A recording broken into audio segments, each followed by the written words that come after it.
que el último registro o censo agropecuario que se realizó en el Ecuador data del año 2000. Sí, así como lo escuchan.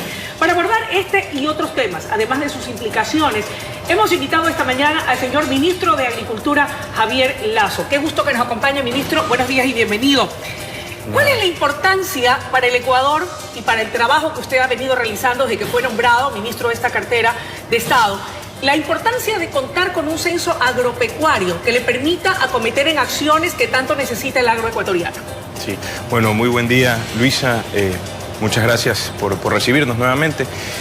Un censo agropecuario, un registro nacional agropecuario, como nosotros lo llamamos, es extremadamente vital, sobre todo ahora que la tecnología nos permite generar información y hacer prospección de información hacia los próximos 10 o 20 años en muchos casos. ¿Qué repercusiones ha tenido el hecho de que no haya existido un registro en los últimos 19 años? ¿Cómo afectó su trabajo o lo ha afectado al punto de que usted ha tenido que en el andar empezar a realizar ese registro?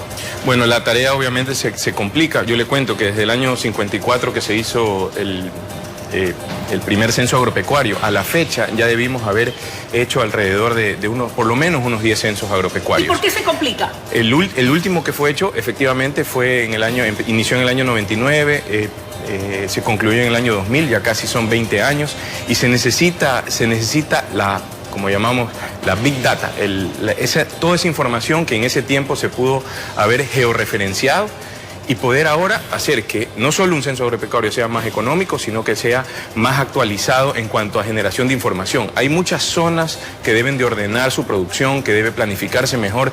Tenemos una amenaza mundial que son los temas de cambio climático, y con la información y con las políticas públicas agropecuarias, que obviamente son apoyadas por mejor información, permite ser más eficiente en el ordenamiento del sector. ¿Cómo marcha ese nuevo registro, aquel que se está estructurando a partir de que usted ha asumido el Ministerio del Ramo? Sí. ¿En qué estado se encuentra? ¿Cuánto ha avanzado? ¿Cuándo estaría listo? Bueno, lo primero que hicimos al inicio de la administración es poder encontrar los recursos para poder iniciarlo. Estamos en la etapa preregistral. Esto nos toma alrededor de 6 meses. Ya lo iniciamos, entonces alrededor del mes entre agosto y septiembre estaríamos tentativamente iniciando la etapa ya registral. Eso nos va a ir generando información en tiempo real y esperamos concluirlo en el primer cuatrimestre del siguiente año. Con ello se podrá acometer en las acciones que requiere el agroecuatoriano. Y quiero partir de esa premisa, ministro, para hablar de Manabí. Manabí pues fue una provincia de las más afectadas y devastadas en el terremoto del 16 de abril del 2016. Concretamente, desde el Ministerio de Agricultura, ¿qué acciones se han emprendido para beneficiar a los pequeños y medianos productores de esa provincia? Bueno, no solo en Manabí, sino también en Los Ríos, en Guayas, en las provincias más afectadas, principalmente Los Ríos y Manabí. Efectivamente, una vez que las aguas están ya bajando, está calmando un poco el invierno, a pesar de que abril, como dicen, lluvias mil. Tenemos que estar muy alertas, actualizando semana a semana la información. ¿Cuál es el balance de pérdidas en materia de cultivos, en materia de cabezas de ganado, de aves de corral? En total, en todo el sector tenemos afectaciones totales que llegan alrededor de 9.000 hectáreas en promedio. 9.000 hectáreas en promedio. Sí.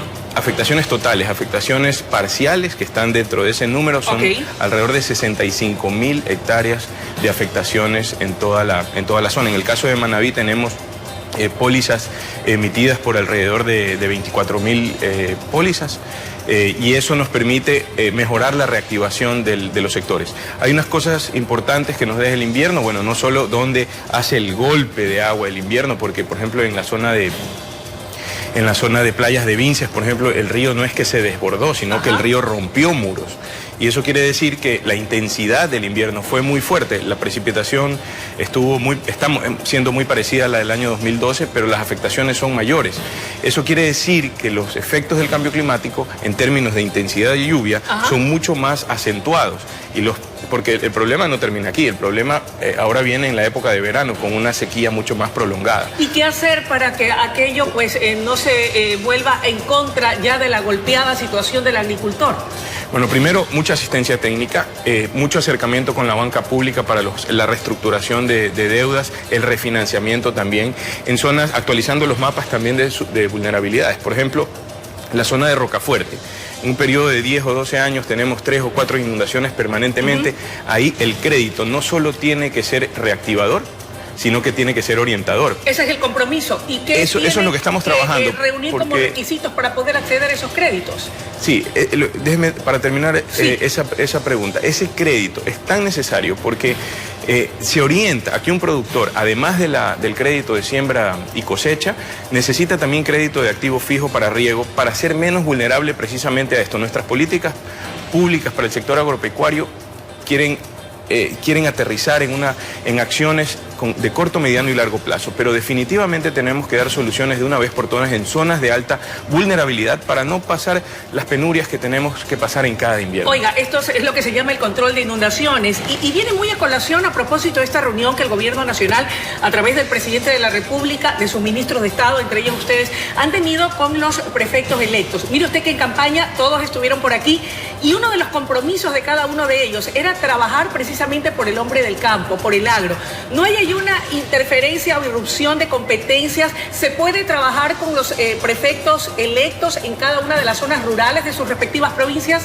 Por supuesto, no solo prefectos, sino también a los alcaldes. Nosotros nos estamos acercando a ellos porque somos complementarios en muchas cosas. Si nosotros tenemos las competencias para dotación de riego parcelario, sin una obra de captación y conducción de agua, no podemos hacer nuestro trabajo. Entonces, en ese sentido, tenemos que tratar de articularnos muy bien, armonizar nuestro trabajo, trabajar en equipo, independientemente de qué partido, ideología, o de qué ideología sea. Tenemos que trabajar tratando de recuperar al sector agropecuario. Y una de las cosas que podemos trabajar con mucha fuerza es planificar mejor las obras hidráulicas que se necesitan para dotar riego para el campo. Oiga, pero ¿hasta dónde se puede articular, verdad, el trabajo en conjunto cuando la deuda a las prefecturas, de acuerdo a lo que dice este titular de prensa, pone en riesgo la vialidad? Y aquello también es fundamental, tener buenos caminos vecinales, tener buenas carreteras para que el agricultor y el campesino pueda sacar su producción. ¿Cómo van a hacer allí? Como que no hay concordancia. Todos tenemos que sensibilizarnos a la hora de usar los recursos públicos, hacerlos más eficientes, priorizar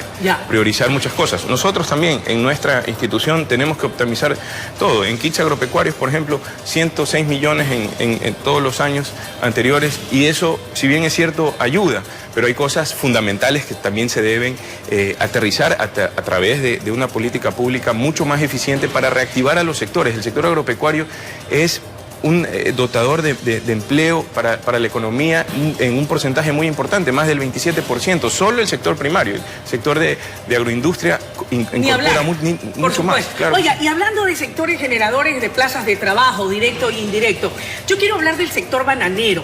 Y quería preguntarle por este controversial y polémico impuesto único que grava el sector del banano desde el gobierno de Rafael Correa. El sector pide una reforma a la ley de régimen tributario interno. ¿Cuál es su postura frente a este pedido?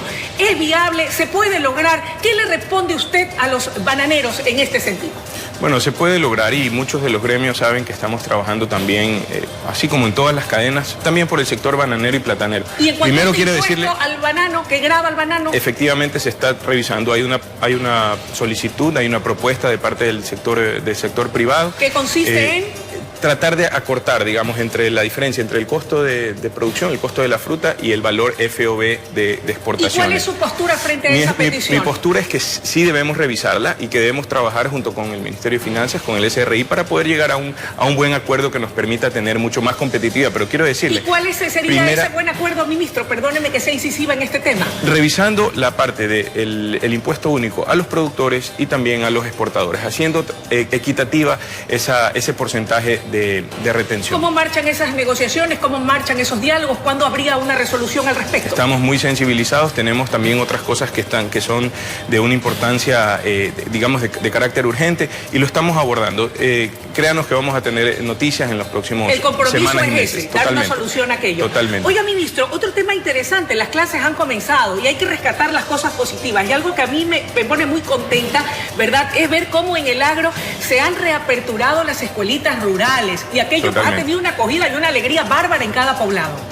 Totalmente. Nosotros con el Ministerio de Educación venimos trabajando de la mano ya hace algunos meses atrás, para hacer que ese bachillerato técnico productivo en los colegios agropecuarios, porque tenemos colegios insignes en todo el territorio nacional que pueden haberse convertido en institutos agropecuarios como escuelas de agricultura a nivel mundial, y que han sido abandonados. Ahora queremos darle, correr contra el tiempo y darle otro pragmatismo a eso. Por ejemplo, el crédito vivencial para los jóvenes en el bachillerato técnico productivo. Fabuloso. ¿En qué consiste? Eso es algo que poder hacer un emprendimiento en la última etapa en este bachillerato técnico productivo, poder hacer un emprendimiento, solicitar un crédito real a una tasa real, para el vivir joven. El crédito, eso es muy importante. Independientemente que fracase, hay que motivar el emprendimiento agropecuario, hay que motivar a los jóvenes.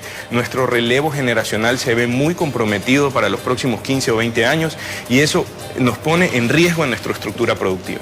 Ministro, nos dicen que nos queda menos de un minuto de entrevista y algo que me llamó mucho la atención en su cuenta de Twitter es algo respecto a los agrotubers. Oiga, cuénteme, ¿qué es eso? Y los jóvenes que a lo mejor nos están viendo a esta hora de la mañana y que pueden tener ideas interesantes para ir al rescate del agro ecuatoriano, ¿qué deben hacer? ¿En qué consiste? ¿Cómo se inscriben y participan? Bueno, básicamente es motivar a los jóvenes, sobre todo rurales, con muchas ideas que ellos tienen, tratando de, primero, visibilizarlos mejor, abriéndole estas oportunidades, estas plataformas que no cuestan, que son creativas y que nos permiten conectarnos en la comunidad de jóvenes rurales. ¿Cómo participan? Bueno, se inscriben, ahí está la información en nuestra página web, se inscriben. Como un youtuber se filman con sus ideas creativas. Yo ya lo hice y más bien todo el equipo del Ministerio de Agricultura y Ganadería también lo está haciendo. ¿Cuál es la cuando página tengamos web? Una idea en agricultura.gov.es, cuando tengamos una idea creativa podemos grabarlo, podemos comunicarlo y aprender de otros también. Lo más importante es estar conectados y hacer que todo el sector agropecuario entienda que tenemos un problema mayor en nuestra estructura productiva y el joven rural tiene que continuar en el campo. Enhorabuena. Ministro, el tiempo de la entrevista ha concluido. Hemos tratado de pasar rápidamente revista a los temas de coyuntura y aquellos más importantes. Lo comprometemos para que nos acompañe en otra oportunidad. Muchas gracias, Luis. Amables televidentes, ha sido la intervención de Javier Lazo Guerrero, ministro de Agricultura y Ganadería. Vamos a ir a una brevísima pausa y enseguida regresamos con mucho más desde la noticia Primera Emisión.